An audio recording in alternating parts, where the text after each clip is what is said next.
when we're going to respond to an email or responding to a text, ChatGPT is actually amazing to rewrite it where it's brief, it's informative, it's non-emotional, and it's firm. I don't want to rock the boat that makes me feel uncomfortable.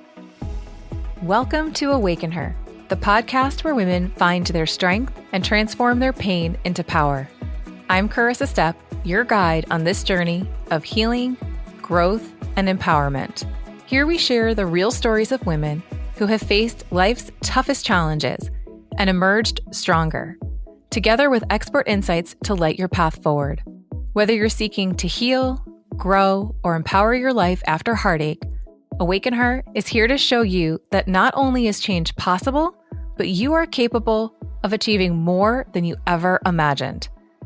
Let's dive into today's episode and take another step towards becoming your most empowered self. Welcome to Awaken Her. I'm your host, Coercive, and today I'm going to be chatting with Jennifer Parker, who's been a guest on the show before. She is a therapist who specializes in intimate partner abuse, and as a result of her work and the inspiration that she has received from working with all of these incredible survivors, she has also written a book called Coercive Relationships: Find the Answers You Seek. So today I have invited Jennifer to come back onto the show because we had an amazing conversation back in the fall about what a coercive relationship is, what it looks like, how we can begin to identify if we're in a coercive relationship. And today is part 2 of that conversation where we're going to be chatting about what to do now that we know if we have identified that have been in a coercive relationship. How do we survive it? How do we get through it? How do we build resilience to become more empowered after we've experienced something that has been so hugely impactful on our own well-being? How do we pull through so that we can rise from the ashes, I will say. Jennifer, thanks for being here. I love that image, rising from the ashes. Yes. Thank you for having me again. Yeah. So can we just start off the conversation here with what are some things that people can do if they've recognized that they are getting out of or they've been in a coercive relationship? What can they begin to do to start to recover from that? Wonderful question. I'm glad we're focusing on that. And you know what? They're already doing something. If they are a survivor watching this podcast or listening to this podcast, this is something that's very important because when you're in an abusive relationship, often your information, they cut off contact or isolate, or you just don't have the energy to be looking for it. Finding those sources that are inspirational to you, that give you information about what's been going on or what did go on in your relationship is very important. So that might be podcasts, books, joining Facebook groups, whatever fits for that person. And certainly also reaching out to other people so that they're not isolated, maybe joining a support group, those kinds of things. So that's a very, very important thing that I want to just say. And then as part of that, so what I'm about to say is going to be different.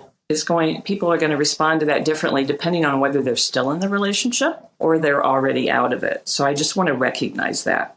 When I'm talking about doing things, I want you to know that I know that if you're still in that relationship, it's much more difficult to do those things. And I'll try to talk about maybe some ways that you can use them, but just bear in mind, don't feel shame because, I can't do that, because that's just normal. And so what you do is you begin to do it a step at a time. The very most important thing, getting information, I said, but also connecting to people, because frequently you've become isolated, either because your partner wouldn't allow you to be around friends or family or go to church or whatever your source of community is, or you begin to feel so bad about yourself that you withdraw or you don't want people to know what's going on. And so both of those things can act together. And so finding ways to reconnect is really important. And I know how hard that can be if you're still in the relationship. Sometimes the first connection that you make is maybe a helper of some kind, a therapist, a coach, somebody who understands what you're going through. Maybe it's joining a support group. There are domestic violence programs that hopefully are in your area that you can contact. So sometimes that's the first way to begin to do that. And then reaching out, if you have become estranged from people,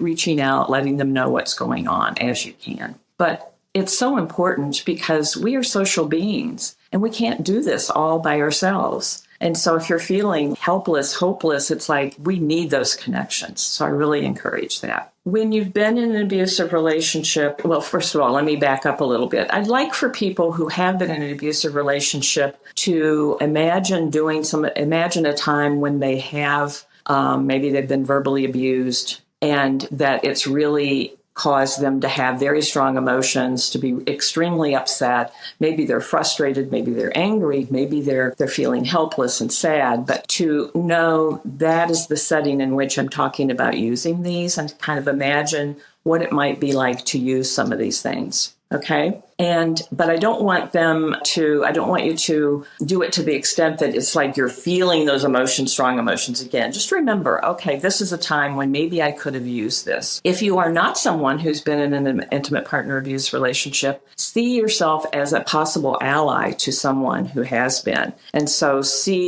maybe you can't imagine these things, but you can. All of us have been through times where we get extremely angry with our sister or our friend or whatever. We have some strong emotion, or maybe we're feeling jealous or whatever. And so you can imagine times when you could also use these things. Okay. So we talked about how important it is to have a support network. So for some people, talking to someone is the most important thing, is to be able to tell their story, to be able to do that. However, it's not always possible to talk to someone, either because you don't have those someones in your life right now, but also because they're just not going to be available all the time. So it's important to have some other ways to help yourself with that. Some grounding, to be able to center yourself, to get back to yourself. So one thing that is kind of universally helpful for many people is to be in nature, to just take a moment to walk and so forth. And so I just want to recognize that is something that many people can use. However, we can't always use it. So an immediate thing that you can do is to focus on your breathing. So just imagine taking a deep breath, or take a deep breath right now and let it out. Do that, take 2 or 3, and just notice what that does for your body. When I was working with people as a therapist, I would often, when I first met them and we were beginning to look at what would be helpful in terms of managing the strong emotions they're feeling, I would have them do that for a couple of minutes in my office, and I'd do it with them. So it's not like, oh, I'm watching you like a hawk. I would do it too. And then I'd ask them, so how did that go for you? Because it works for many, many people, but not everybody. So I don't want anybody to feel like something's wrong with them if it doesn't work. It doesn't work for everybody. However, give it a try. And that can reset oftentimes your emotions. If that does not work, I have something that's been helpful for pretty much everybody. I can't remember anybody that it wasn't helpful in terms of resetting their emotions. And that's something I call 5-5-5.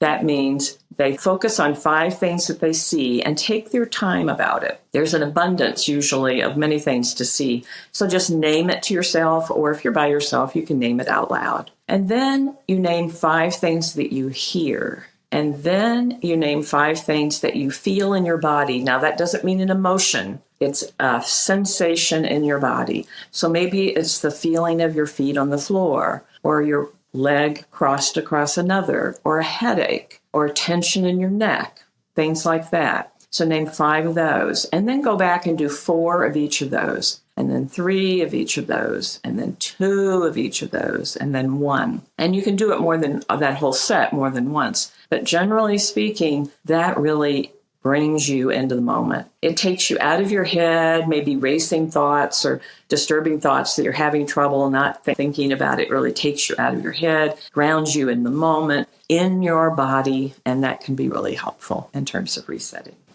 I love that. And, as a somatic coach, I do a lot of that work with my clients. Like, we do a lot of different somatic tools to ground them when they're feeling emotionally dysregulated. So I love those tips. Those are amazing tips. And I just wanted to touch on real quick, the breathing part. So the breathing part, the thing that I find that is most helpful is not just taking the deep breaths, because that helps, but it's more of lengthening your exhale versus your inhale, because then you're signaling to your brain that you're safe. If you think about when we're in danger or we're feeling threatened, we're breathing very much up in our upper chest, and it's very shallow. But if you're breathing and you're able to exhale for twice as long as your inhale, you actually stimulate the parasympathetic nervous system and signal to the brain that everything is okay, because you wouldn't be able to take that long exhale if you were running from danger or fleeing from danger. Thank you for adding that, because it's so true. And brain science is so helpful in terms of working with people too, having them understand how the brain works,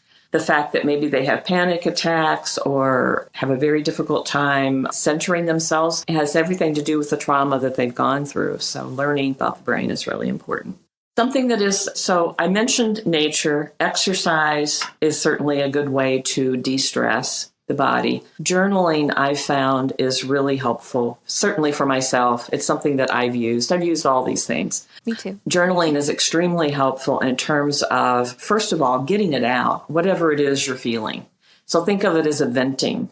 And for some people, they maybe like to do that in one journal and do what I'm going to recommend next in another journal. That's totally up to you whether that's helpful. The reason it can be helpful to just do the venting part is usually you're talking about, this is what he said or she said, and this happened again, and I'm so upset about it. That can be helpful to have in one place, because if you tend to doubt yourself down the road, if they start making promises or they're being nice one day and you think, well, maybe it's not so bad. If you're that person, then having that to remind yourself can be really helpful. Or if you're being gaslit, right? Because then you could be like, oh, wait, no, that did happen. He did say that. And I don't have to doubt that, he's telling me he didn't say it. And I'm like, I've written down in my journal. Yes. But then it isn't just about venting. Also use your journal to begin to reflect, to begin to remember, well, this is what my therapist said, or this is what I read about or saw on a podcast. And to ask yourself questions, to answer the questions like, so what can I do now? What would be best for me to do? Maybe I just need to sit and breathe for a little bit, whatever that is. How can I think about this differently? Sometimes that can be really helpful. If somebody, maybe not the abusive person, but somebody else has kind of triggered you, how can I begin to think about this differently? What do I need to do next? So that can be extremely helpful, especially when you don't have another person around. But I found it helpful in terms of if I'm really upset with somebody, really just thinking through, I can vent a little bit, but then, okay, what's going to be helpful here? What do I need to do next? How can I handle this in a constructive way? Those kinds of things. It needs to be safe and private. So if you're in a situation where that's not the case, you need to take steps to either keep it private, whether that's a password document, or you do it at your sister's and you leave it there, or you're at work, or whatever that might be. Yeah. That's what I was going to touch on. So thank you for bringing that up, because that is really important. I've heard way too many stories of women who have had their journals or their diaries read by their abusive partner, and it can really just cause a very unsafe situation because the abuse can escalate and things can get used against them, especially even like in a divorce situation. So it's really, really important. Thank you for bringing that up, that they need to keep it safe. I know that there's apps that you can put on your phone where you have to have a password to get into it. There you can just literally type things out on your phone, or, write it out and then just save it there. And that's really helpful. So thank you. Now, we know that gratitude is a great reset in terms of emotions. And someone might be thinking, well, how can I be grateful when this is going on in my life? And totally get that. And usually people can think of things they are grateful for. If it's the flower that they just saw outside, or the sun is shining today, it's a beautiful day, or I'm so glad my children are in my life, or whatever it might be. Really doing that, because it's a great reset. It doesn't fix a problem, but it gets you in the right mindset to be more proactive for yourself, to be able to think more clearly. Because when we're anxious, when we're afraid, when we're angry, we don't think as clearly. And brain science, teaches us that. It's like our brains and our hearts are not working together. I'm forgetting the expression for that. But Heart Math is a really wonderful resource if anybody's interested in looking into that. But it really focuses on tools of bringing gratitude to your heart, feeling appreciation, and then asking yourself, okay, now what do I need to do about this problem? Yeah, I love that. And there's definitely something to be said for that stinking thinking, because we just create like a feedback loop. And so it just creates more negative things and we start to focus more and more on the negative. So I love that you're suggesting that we have a gratitude practice because that can be really helpful with getting into more of a positive thinking, positive feedback loop in the brain. And yes, that heart-brain coherence is really important. The mind, body, spirit, heart connection, all of it. So I talked about journaling. I talked about talking to someone. It's just extremely important to focus on what you think and feel, what you're learning about what's happening in your life, to be able to do that. And it's very difficult because if you're still in the abusive relationship, and even sometimes when you're not, because we know that there's such a thing as post-separation abuse, where they still continue to do things that are very disturbing, that disturb your life. Maybe they constantly, you make plans because they're having the children and then they change it, those kinds of things. And so it's really important to focus on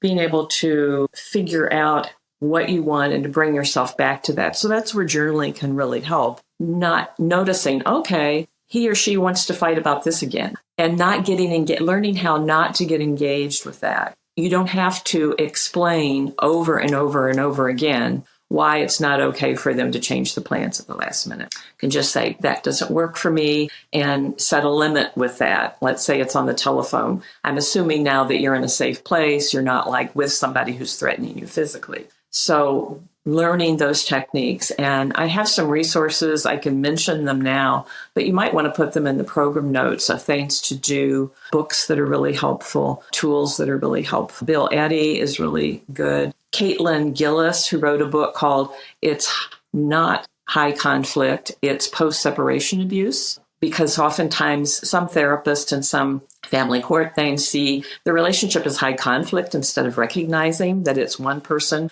who's exercising power and control over the other, who's constantly gaslighting or, doing those kinds of things. And so those kinds of books really have a wealth of information about how to respond to that, because what we tend to want to do, we're nice people. We want to be nice. We want to listen and not interrupt and so forth. And that does not work well when somebody is keeps interrupting you and keeps going on the same pathway of how terrible a person you are because you wanted to divorce them, for instance, those kinds of things. And so it's important to get out of the framework of, I need to be nice to this person. Not that you need to be nasty, because that doesn't work either for you or in your favor, but that you just need to stay neutral, stay firm. There's something called BIF. Keep it brief, keep it informative, keep it firm. And the other F is friendly. I see that as neutral. It's not like you're trying to be friends. It's that you're not being hostile.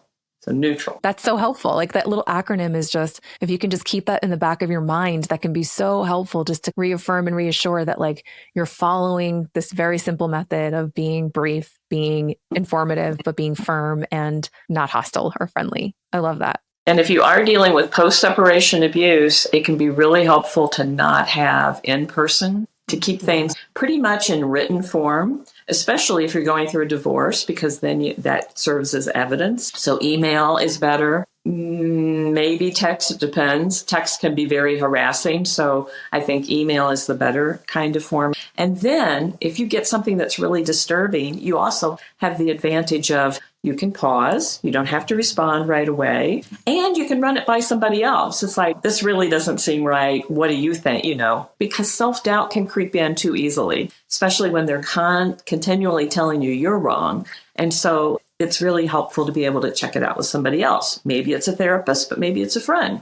Someone you can trust that is going to be helpful to you and objective and supportive. The one thing that I think is actually really helpful, if we look at this from when we're going to respond to an email or responding to a text, ChatGPT is actually amazing, where you can literally write down like how you would want to respond, everything you would want to say. And then you can ask ChatGPT to rewrite it where it is, again, it's exactly what you said, where it's brief, it's informative, it's non-emotional, and it's firm. And this way you can get it all out, and then you can have this filter to run it through, and ChatGPT can actually rewrite the entire response in a way that takes all the emotions out of it and can be really helpful for you, especially if you're in a very agitated or emotionally dysregulated state. I had not thought about that, but that is excellent. I'm glad you brought that up. I'm learning more and more about AI and thinking, beginning to see, yes, it can be useful. I'm not going to have it creating all my content. But I love that because, yes, I was just listening to an Ezra Klein show where they were talking about you can tell it how you want to be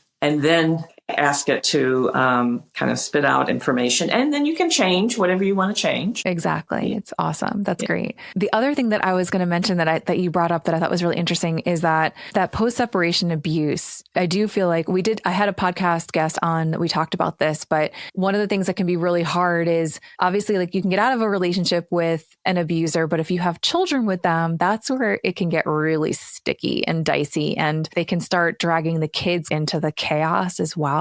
Do you have suggestions for how women or survivors in general can start to manage that in a way where they can protect their children and their relationship with their kids? Because I know sometimes there can even be parental alienation that can happen, and that's really hard and really painful.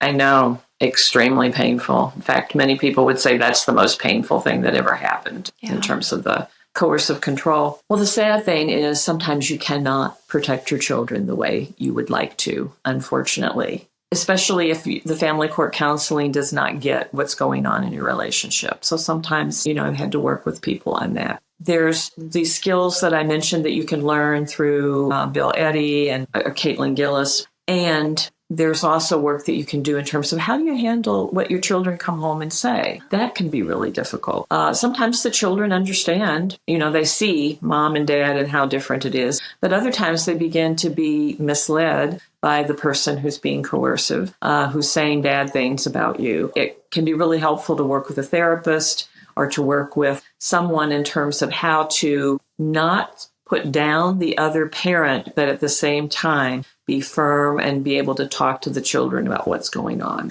It is okay to say your other parent differs from me on this. This is how I'm thinking about it. Or to say, no, I use the child support money to buy you clothes and to do other things that support us having a good life together. As you know, I don't go on vacations all by myself, things like that. And I think it's really helpful to focus on what the children are feeling. So instead of trying to explain or deny things, to say, how do you feel about that? What's it like for you to hear from that from dad? We can't stop dad from saying those things, but let's talk about what could be helpful for you. And of course, it depends upon the age of the child, right, in terms of how to do that. I've also known people who have decided that their children benefit from therapy too. But then that can also get complicated if the other parent wants to be part of it. So there are no hard and fast rules about this. You really kind of have to work it out for yourself, and that can be very frustrating. And having a supportive therapist or other supportive people around you to kind of talk to about that is really helpful. Yeah, definitely. And I just want to encourage all the listeners too, that if you're in this situation, doing the work on yourself is going to help your children as well, because the more you can stay emotionally regulated in those moments where maybe they're coming back after a handoff and they are completely dysregulated and they're all over the place and they've been holding in all of these emotions because it's not safe to express these emotions with the abusive parent, you're the safe parent. And so when they come home, they might just completely explode and unleash all of these emotions that they've been holding in the whole time. That the more you can stay grounded, the more that you can stay calm, the more that you can stay empathetic, the better, because then it'll allow you to provide your child with that safe space to allow them to feel those emotions, to maybe process those emotions with you when they're calm, and then to talk about what would feel most supportive for them in those moments when they come back. Like, how can you make the transition a little bit easier? Because I know that that's like a big thing that a lot of people struggle with as well. So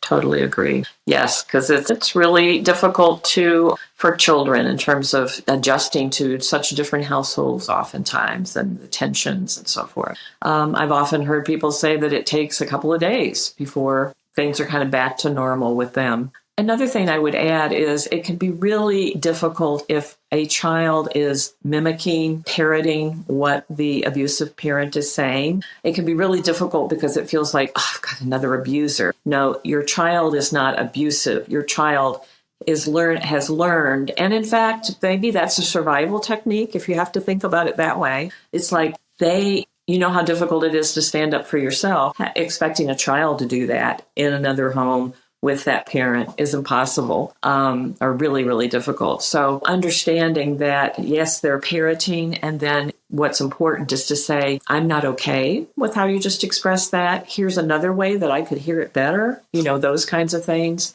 instead of getting extremely angry or accusing them of being abusive. Yes, because you're right. The child might feel like the only way to minimize the abuse of the abusive parent, right? Because we know that there's still obviously going to be a dynamic there between the parent and the abusive parent and the child as well, is if I'm more like them, then they'll stop abusing me, right? Like they think that it'll get better. So this is so helpful. And so I guess like my next question is, from a longer term perspective, how can women begin to build that resilience to pick themselves back up and move on, right? Because I think that a lot of times they might get out of these relationships and they still sort of live a little bit in the past, right? Like reliving a lot of the past of like what has happened. And there can be a lot of trepidation and fear of, oh my God, this might repeat again if I were to meet somebody new. Like, how do they begin to break out of that? I want to say like almost like cocoon, right? Because they kind of go into this cocoon phase of maybe focusing more on themselves, maybe trying to insulate themselves from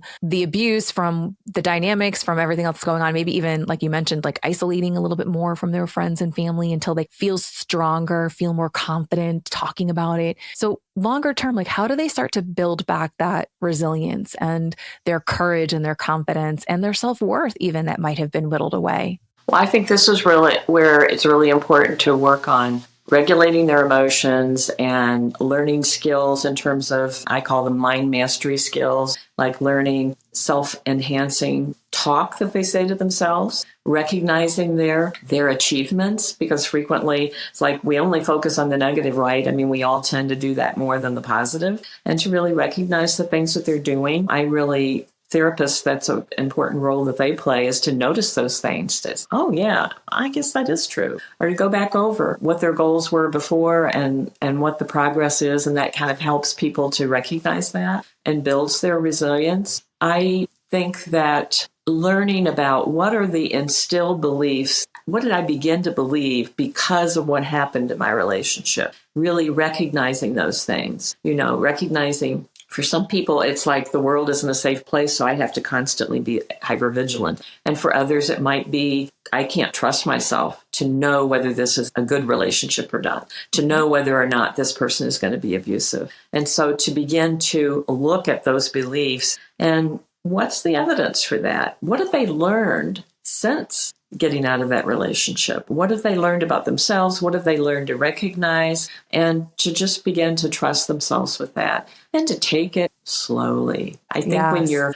first beginning to date or to meet new people, it's important to certainly not leap into a relationship. I'm not saying that all those relationships don't work out, but that is a huge tactic of someone who is going to be coercively controlling if they're in a big hurry to escalate a relationship, like to be really intimate right away. And so you get to take your time. You have the right to do that. And if someone is saying, oh, there's something wrong with you, that's a huge red flag. If that person cannot respect what you need, how you need to do it, then that's a huge red flag. Yeah. I mean, I would also say that, working on boundary setting can be really important too, because I feel like oftentimes the women that get into these relationships, they already struggled with boundaries probably before they got into the relationship. And then they don't really have them during the relationship. So even coming out of it, it's like finding the courage to set those boundaries that you need to set to keep yourself safe are really important. And so some of those boundaries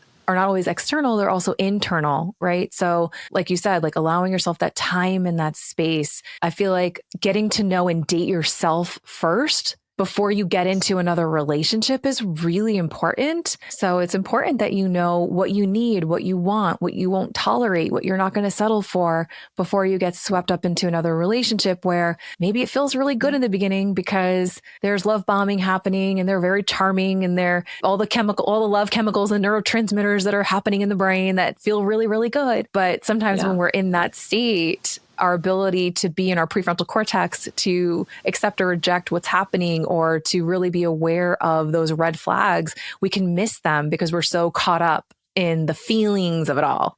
Right. So remember to wait for conflict is inevitable. I'm not talking about physical fights or anything, but, disagreement, or maybe you'd rather do this and that other person would rather do that. How is that conflict is handled? And initially, we don't tend to have that as much, particularly if there's love bombing going on. So give the relationship some time so that how do you handle this? How does that person handle disagreements? How do you work together on solving a problem? That kind of thing. And I guarantee that if you're with somebody who's trying to force intimacy sooner, right, or trying to get the relationship to become very serious very quickly, if you're good at setting boundaries and you're setting boundaries of like, nope, I need to go be with my friends tonight, or I'm going to stay home and be by myself and just watch a movie and relax. The minute you start setting those boundaries, if you notice that they're not reacting to it in a way that is respectful of your boundaries and they're giving you a hard time, that's going to be a huge red flag.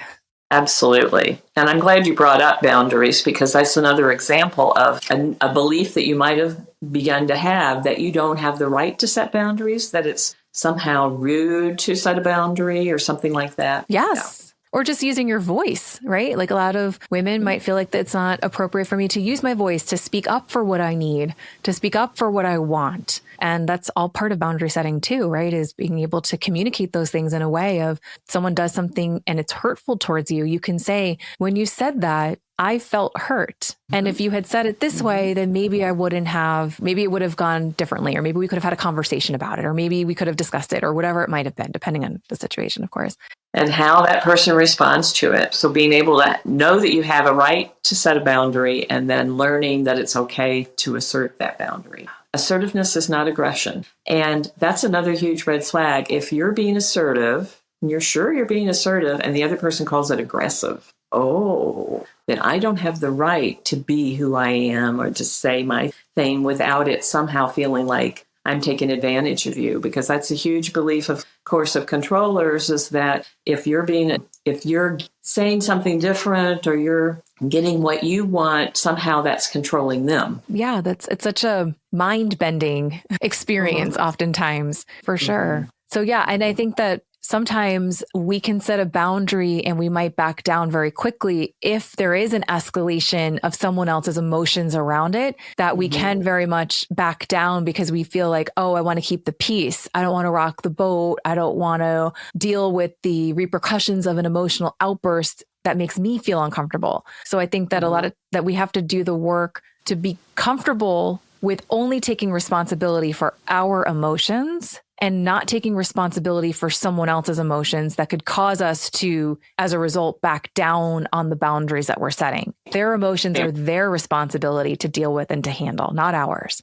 Very important, very important. And I might just add, so if you are in a new relationship, whether it's a friendship or whatever, and that is happening, responding that way is just going to begin something that's going to continue. So thinking about, is that really how I want to be in a relationship? Is that how I want to relate to people? But then I also want to just acknowledge that if it happens to be something where you really do feel like your safety is threatened, it's okay to choose to be passive, but then to end that relationship, to set a boundary when you do feel safe. Oh my God, that's such a good point, because you don't want to keep asserting and reaffirming your boundaries if it's going to lead to an unsafe situation, for sure. Yes. And then you can set your boundaries around how much time and energy you give to that relationship thereafter, once you've got distance between you. So I think another part of this is also being able to cultivate more of your own self-love as well. Because I think a lot of times we end up in these coercive relationships because maybe potentially we don't love ourselves as much as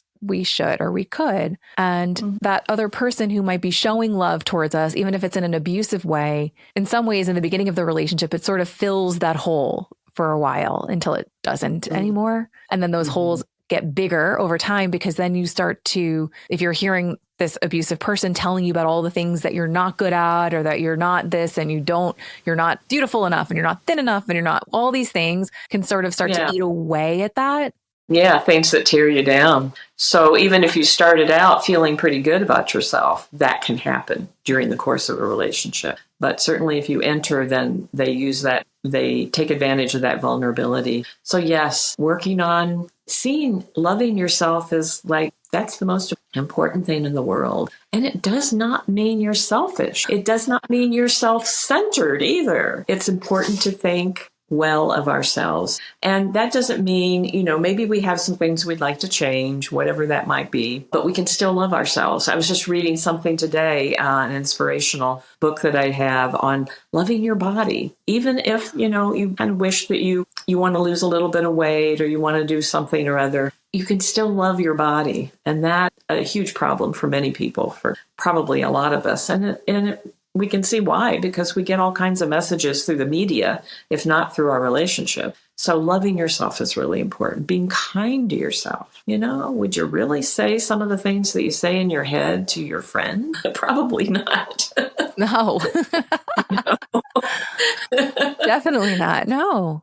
Yeah, being kind. We can't know what we don't know, so stop shaming yourself for getting into that relationship in the first place, because first of all, they probably didn't show it to you right away. And second of all, that's how we learn. We learn from our mistakes. Yeah. We learn from our life experiences. Being kind. Yeah. And I think sometimes, like, looking back on patterns of relationships, you might notice that maybe there was a theme of these types of relationships that you've gotten into time and time again. But it's not until you have the awareness, maybe that you have at this moment, that you can then make a different choice and a different decision going forward. So there's no point in beating yourself up over it. It's just the lesson's going to happen when it happens. And when it happens, then you can choose something different and you can move forward and you can stop beating yourself up over it. And you get to then change the trajectory of your life from that point forward. And that's a beautiful thing. Yeah. And being able to pin your hope onto a better future than what maybe you've experienced in the past and allow that to pull you forward as opposed to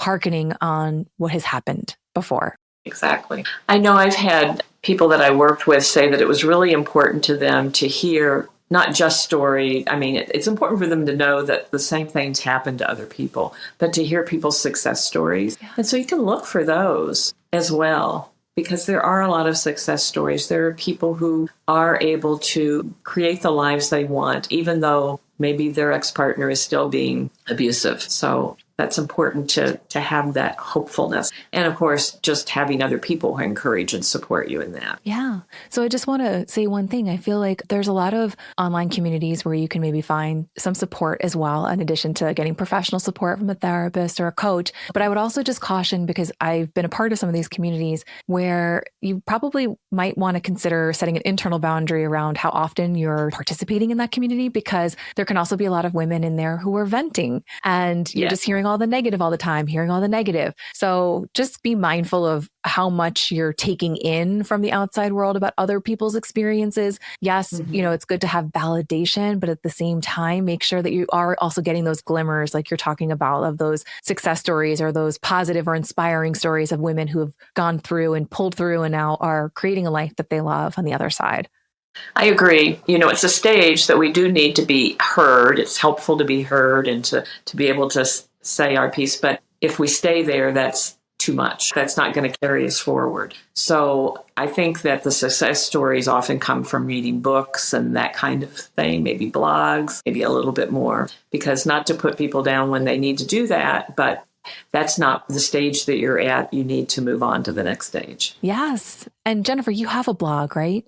I do have a blog. Yes. Yes. I do. You can go to my website and subscribe to my blog. I do that monthly. I also include a newsletter that has resources, such as your podcast, for instance, other things that I find that I think could be helpful to both survivors and also those who work with them. Amazing. Before we end our conversation today, is there anything else that you think might be really helpful or pertinent for our listeners to hear from you about how to become more resilient and how to come through in a successful way from these relationships where they can start to live a better, more positive life going forward? Well, the thing that just came to me was when you said to become more resilient. I think, first of all, recognizing how resilient they've been. And it might not feel that way to them, but think about it. So when you're in a relationship, it's important to give the other person the benefit of the doubt. It's important to cooperate. It's important to expect that they have your best interest at heart,